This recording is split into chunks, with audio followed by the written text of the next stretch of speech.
ఆప్రావై అయ్యో ఒకటి కాదు రెండు కాదు మూడు సార్లు పైసలు ఇచ్చిన.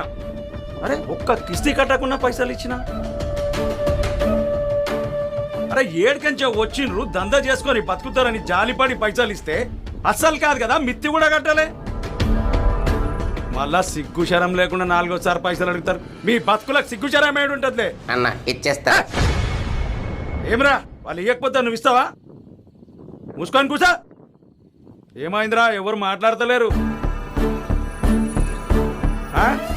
ఓహో లక్ష్మమ్మ ఏమైంది? పైసలు ఇస్తా అన్నావు కదా. అరే రికమెండేషన్ మేడం కూడా ఉంది కదా. పైసలు ఎప్పుడు ఇస్తావు? పైసలు ఇచ్చేంత దాకా నా కాళ్ళు చేతులు మెడ తోడ హెడ్ బొడ్డు అన్ని పట్టుకున్నారు. ఇప్పుడు ఎవడు మాట్లాడాడేంది? మీ బతుకులకు మీ పైసలు కట్టనీకే చేత కాదు కానీ ఇంకోనికి